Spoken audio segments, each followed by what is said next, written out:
Em que um adolescente que tem transtorno do espectro autista é agredido por um suposto policial. Ele estava correndo na rua, já foi abordado por esse homem extremamente agressivo, covarde, porque é um adulto batendo em um menor de idade. E infelizmente ele não teve como se defender. Olha novamente o momento em que esse homem agride o adolescente com uma paulada. Olha lá, ele já vem com um pedaço de madeira na mão, ó. E dá-lhe a paulada no adolescente. Meu Deus do céu, gente. Olha que violência, socos, tapas, ameaças. Tudo isso foi vivido por um adolescente lá na zona norte da capital. Ainda chega o filho, ó, desse suposto policial para intimidar também, para tentar ir para cima desse adolescente. Agora volta aqui para mim. Você deve estar se perguntando o que aconteceu, Alisson? Por que esse adolescente apanhou dessa forma? O que a equipe de produção aqui da Record apurou?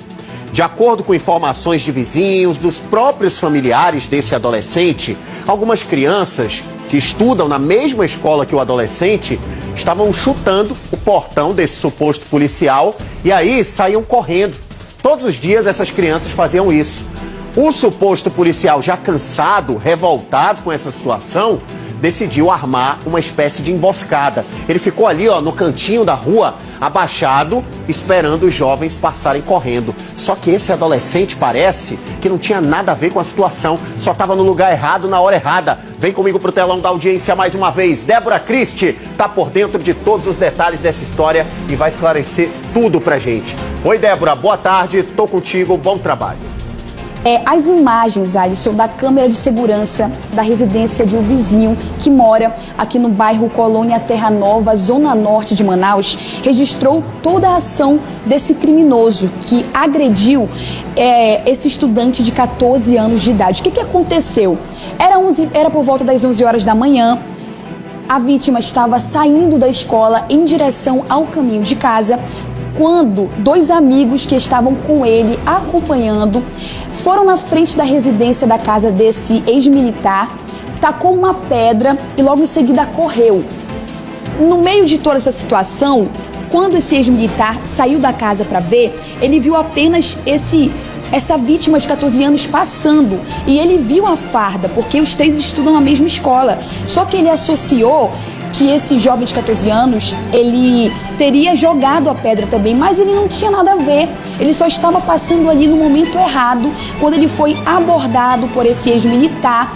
Nas imagens é possível ver que ele agride essa vítima, ele vai para cima dele, inclusive ele pega um taco, começa a bater. E o garoto ficou sem entender nada. Agora, eles estão aqui no 18º DIP, a mãe, a avó estão aqui no local. O garoto também está sendo ouvido aqui pelo delegado e a gente vai falar com a mãe da vítima, ela que está bem nervosa, prefere não se identificar, a gente entende, eu sinto muito pelo que aconteceu. Eu queria que a senhora relatasse pra gente, a senhora como mãe fica triste com essa situação, a senhora veio saber bem depois do que aconteceu, né? Sim, eu fico indignada com o que ele fez com meu filho. Que mesmo que meu filho tivesse chutado o portão dele, não justifica a agressão que ele fez contra o meu filho. E se não fosse meu filho? E se ele não pegasse meu filho? E se fosse outra criança? Se ele não for preso pelo que ele fez, ele vai fazer outras vítimas.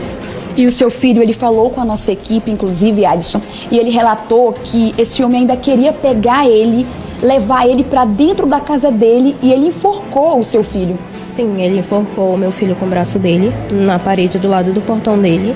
Só que os vizinhos todo o tempo estavam lá, correram para tentar ajudar, porque viram que era uma criança. Se os vizinhos não tivessem corrido para socorrer o meu filho e ficar ali pedindo para ele largar o meu filho todo o tempo, ele tinha colocado meu filho dentro da casa dele. E a gente percebe, Alisson, que nas imagens ele fica praticamente sem ação, né? Aí logo depois aparece o filho desse ex-policial para bater também nele, né? Ele tenta intervir ali para saber de fato o que tinha acontecido, mas os dois estavam com muita raiva, chateados pela situação, mas não importa, mesmo se fosse, como a senhora disse, não poderia acontecer isso de forma alguma. De forma alguma. Eles armaram uma emboscada, como eles mesmos falaram para minha mãe, falaram na delegacia, ele confessou tudo aqui e disse que queria assumir o que ele fez. Foi liberado, que eu não acho isso justo.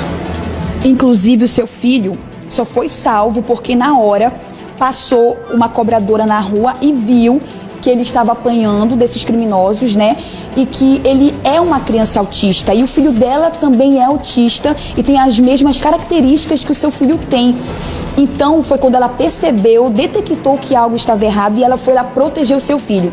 Se não fosse essa mulher, um verdadeiro anjo que apareceu ali na hora, talvez o pior poderia ter acontecido de fato, né? Sim, não só ela, como uma outra vizinha também, mas foi ela que identificou a característica dele pelo fato dela já ter um filho assim também. De tanto ela falar e pedir, porque ele parecia não escutar. Tanto ela falar, olha, ele parece ter característica de criança autista. Solta ele, pedindo pra soltar. Foi quando ele foi caindo mais assim, a si e foi soltando meu filho. Mas em nenhum momento ele queria deixar levar meu filho. E Alisson, a vítima de 14 anos, ele está aqui dentro, ele mostrou pra gente, ele falou, tia, olha como é que ficou. Ele mostrou a cintura dele, ficou a marca, está bem roxa a parte da cintura, os hematomas, né, por conta desse taco que o rapaz bateu na cintura dele. Ele pegou também um murro, 2 murros, a mãe está relatando aqui pra gente. No maxilar dele, ele falou aqui pro pessoal da Sejus que estava aqui, ele falou que estava com bastante dor no maxilar dele, até mesmo quando ele virava, fora os flashes que ele tem na cabeça dele, que ele não conseguiu dormir. Ele estava perguntando como é que ele fazia para tirar isso da cabeça dele. A mãe está bem triste aqui com a situação, eu sinto muito pelo que aconteceu com a senhora. A gente vai seguir aqui no local, a gente vai tentar ouvir, escutar a avó, ele mora com a avó. E mais detalhes, Adson, a gente volta aqui, esse homem ainda não foi preso, os familiares estão aqui no local justamente para fazer um boletim de ocorrência, o delegado está escutando a versão da avó, a versão da vítima também. Mais detalhes a gente vai atualizar você de casa sobre esse caso. Alisson.